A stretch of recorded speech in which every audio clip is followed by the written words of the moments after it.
No organic law can ever be framed with a provision specifically applicable to every question which may occur in practical administration. No foresight can anticipate, nor any document of reasonable length contains express provisions for all possible questions.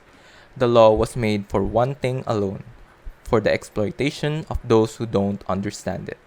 Law without justice is a wound without a cure.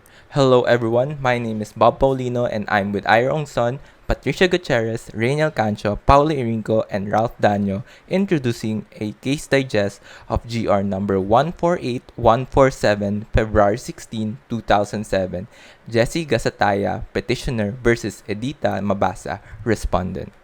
The case of Gasataya versus Mabasa started when Mabasa's property lots were foreclosed by the DPP, which then was handled by the respondent's sibling to repurchase the lots after the death of Benaventura Mabasa.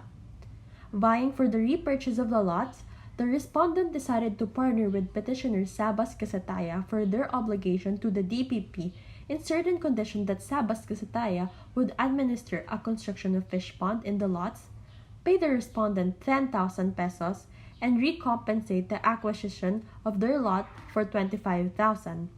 The respondent, Mabasa, has discovered that there has been a breach of contract between the petitioner as they stopped providing payment to the DPP after 8 years, which therefore failed to fulfill their agreement of the deed of sale, causing Mabasa to file a complaint of fraud with Castaya.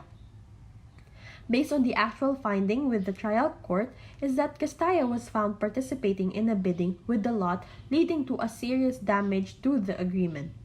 The Castayas were also providing false information to the court as they stated that the DPP rejected their payment as the reason why they had stopped paying after 8 years.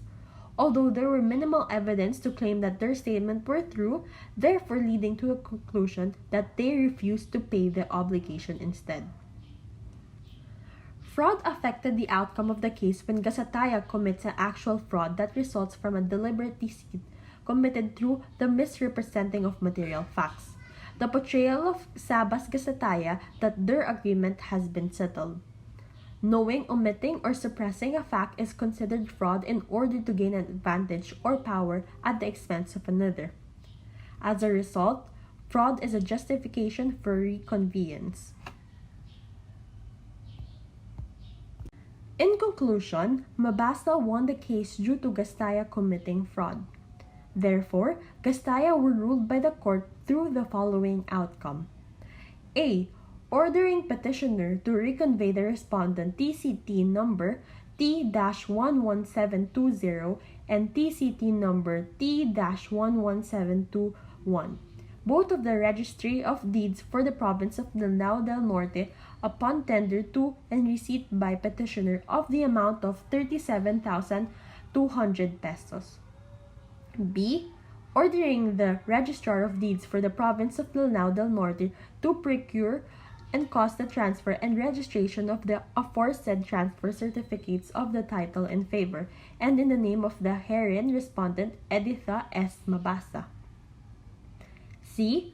Ordering the Castayas to cede, transfer, and reconvey to respondent the physical possession and occupancy of Lot 279, 272, and Lot 972 as covered by the aforesaid certificate of title. D. Ordering the Castayas to pay respondent the sum of 5,000 pesos for attorney's fee, 5,000 as litigation expense. And lastly, E. Ordering the Castayas to pay costs of these proceedings.